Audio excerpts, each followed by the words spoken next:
Sejam muito bem-vindos à nossa aula de hoje. Hoje começamos um novo módulo. Sim, vamos para o módulo 3. Nesse módulo, nós vamos conhecer um pouquinho mais de algumas profissões bem importantes, né? Web designer, design, copywriting, branding e expert. Bom, a primeira coisa que eu quero dizer para vocês é: não fique intimidado, intimidada com os termos em inglês, ok? Eu vou traduzir todos para você de uma forma muito tranquila. E aqui no curso você vai perceber que a gente vai sair de como se fosse um absoluto zero até algo bem exclusivo, tá? E avançado. E quando eu digo avançado, eu quero dizer o quê? Que em pouquíssimos lugares você vai encontrar esse conteúdo que eu tô passando aqui para vocês. Eu não vi nunca em nenhum curso. Eu me preocupei em criar um curso que não fosse mais um, que tivesse um diferencial inovador. Então, nas próximas aulas, depois que a gente passar dessa fase mais inicial, vocês vão perceber isso que eu tô falando, tá? Não vou dar spoiler agora, não. Mas vamos lá. Começando pelo termo web design, que eu falei aqui para vocês. O web design nada mais é do que o profissional que cria as páginas para a internet. Copywriting é aquela pessoa que escreve conteúdos, seja para blog, seja para postagem, seja para página de venda, seja descritivo de produto. Então, uma escrita persuasiva. Branding ou marca é aquela pessoa que trabalha toda a marca. Por exemplo, uma pessoa que faz branding, ela não apenas cuida de logo, paleta, cores, mas ela cria inclusive estratégias para que a marca seja posicionada de acordo com os objetivos do cliente, tá? Então, para vocês terem noção como a marca ela é poderosa, gente, se você for olhar a história do Papai Noel, as cores da roupa dele, né, historicamente, né, no folclore, era verde. E por conta da Coca-Cola colocar a roupa do Papai Noel vermelho, por conta das cores da empresa, todo mundo conhece Papai Noel hoje em dia com que cor de roupa? Vermelho. Então, esse é um poder da marca. Vou dar mais um exemplo aqui do poder da marca para vocês, tá? Gente, eu lembro quando eu era pequena. Minha avó falava assim, vai no mercado comprar maisena. Eu, até pouco tempo atrás, quando eu comecei, né, quando eu casei, fui ter minha casa, fazer compra, etc., eu ia comprar as coisas, me perdia, porque eu falei, mas peraí, não é maisena? É amido de milho. Não, calma lá, não é para eu comprar Bombril, é esponja de aço. Pera lá, não vou comprar. Então, ou seja, tinha um monte de coisa que ela me ensinou, que era para eu comprar tal coisa, e eu achava que a coisa era a marca. Eu achava que o amido de milho era maisena, sabe? Então, esse é o poder de uma marca forte. Você vai aprender aqui um pouquinho mais sobre isso e como usam isso, principalmente aí no marketing digital para vender gelo para esquimó e areia no deserto. Bom, e expert? Expert é uma coisa muito simples. Traduzindo, é o especialista, tá? Então, vou dar um exemplo muito simples para você entender. Imagina que você faz bolo, tá? Uma coisa simples. E você faz um bolo fenomenal. Fenomenal. Você é muito boa em bolo, tá? E você fala, poxa vida, né? As pessoas falam que meu bolo é bom, né? E falam que eu ensino bem como que faz o bolo. Poxa, será que eu não me daria bem fazer um curso disso na internet, ou seja, você é especialista em fazer bolos. Então, você tem autoridade para ensinar as pessoas a respeito desse tema. Então, o expert nada mais é do que um especialista na área que vai ensinar as pessoas a vender o teu curso, ou a mentoria, ou a consultoria e etc. Tá? Gente, o que se usa demais dentro de todas essas profissões que eu disse aqui para vocês? Gatilhos mentais. O que são gatilhos mentais, Érica? Gatilhos mentais são estratégias. Eu vou explicar tudo de uma forma muito tranquila, tá? Tem vários livros aí que você pode encontrar, inclusive para você ouvir, se você tiver dificuldade de ler ou encontrar o conteúdo, se você procurar na internet, você consegue ouvir o livro. Tem um que eu tava vendo que fala a respeito de gatilhos mentais, que se chama As Armas da Persuasão. É um livro muito bom e ele fala bastante a respeito dos gatilhos mentais, tá? Gatilhos mentais, aqui de uma forma muito simples, é basicamente você usar algumas estratégias que vai fazer com que a pessoa tome uma decisão mais favorável àquilo que você quer que ela faça, tá? E você pode usar de uma estratégia ou gatilho ou de estratégias combinadas. Vou dar aqui alguns exemplos para vocês que vocês já viram na TV, tá? Casas Bahia. Promoção, só hoje. Mesa, não sei o que, de R$2.000 por 999. Termina meia-noite. Que gatilho mental que é esse? Escassez.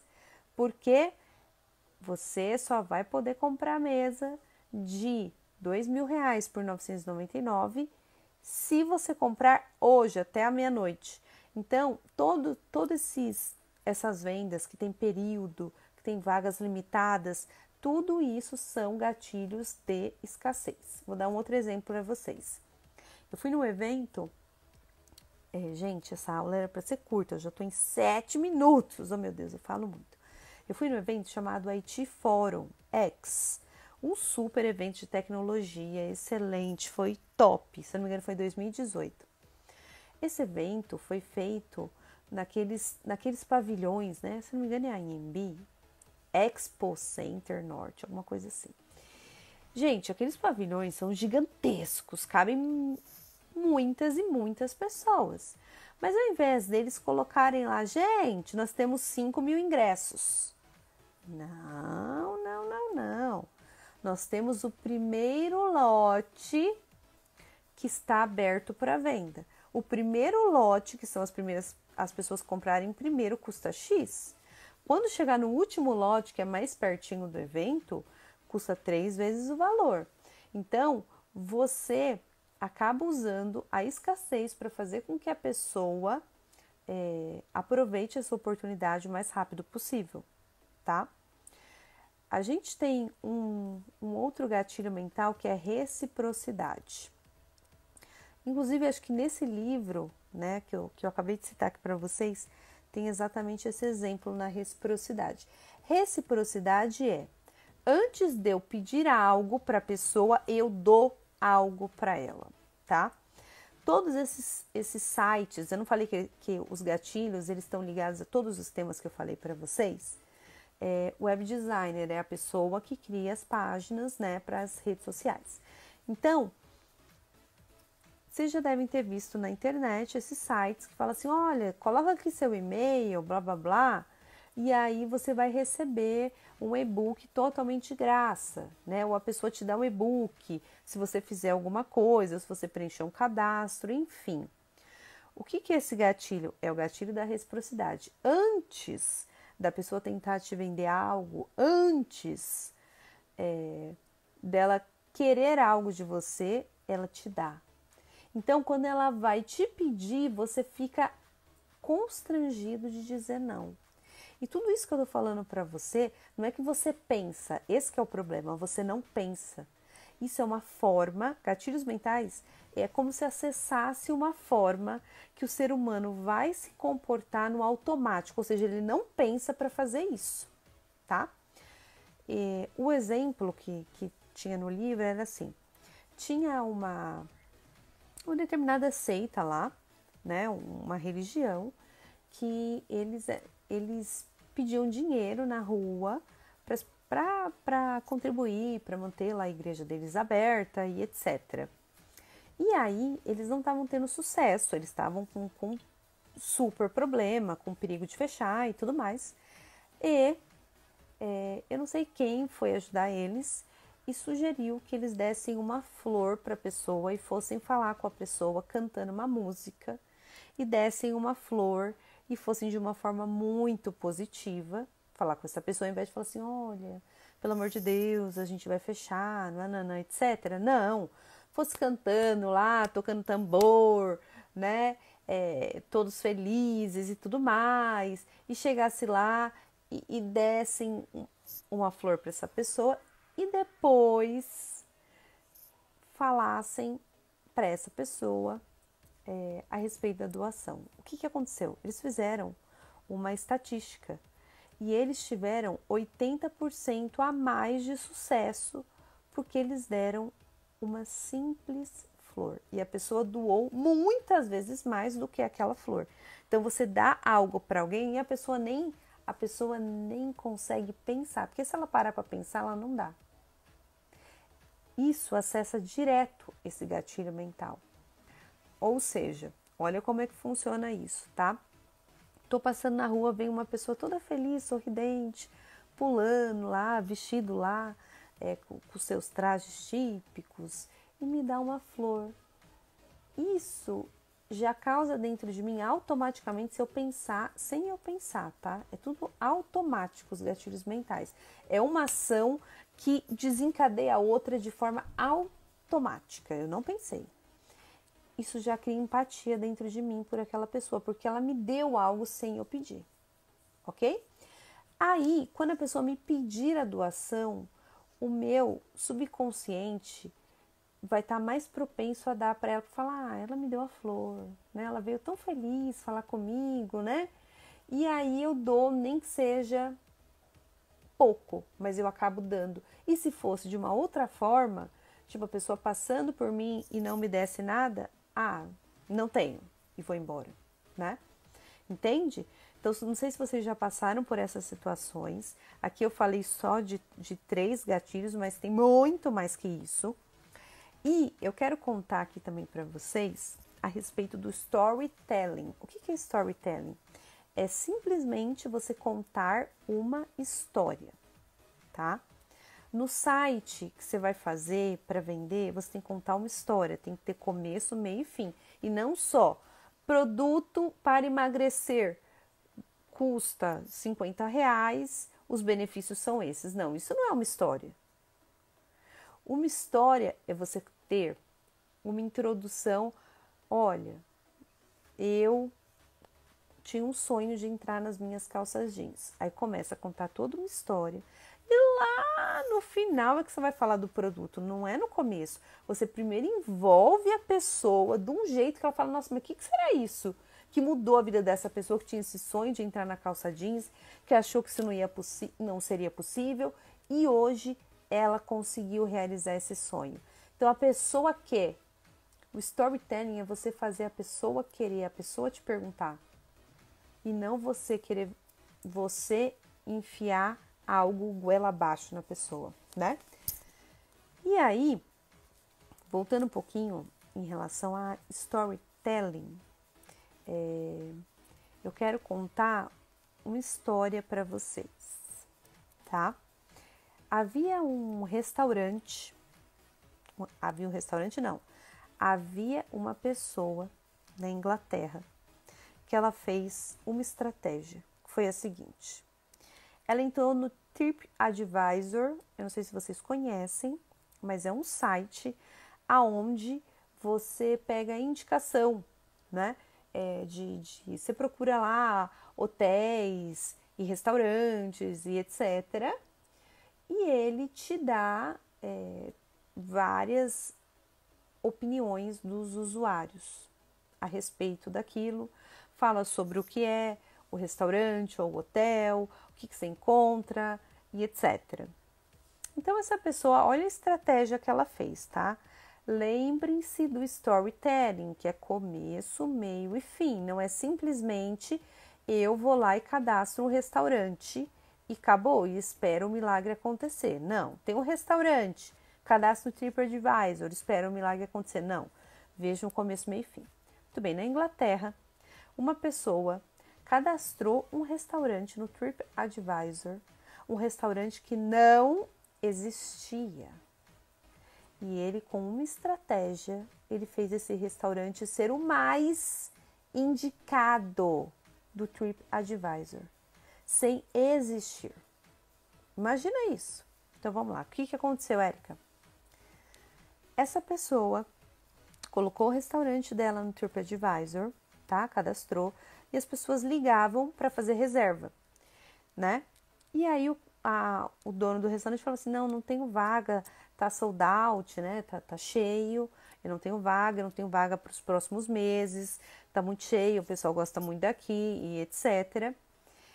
E isso foi indo, e devido a uma demanda reprimida absurda, porque todo mundo queria ir naquele restaurante, né? Porque quando não tem, é aquela coisa, quando você tem, você não quer, né? E quando você não tem, aí que você quer a coisa.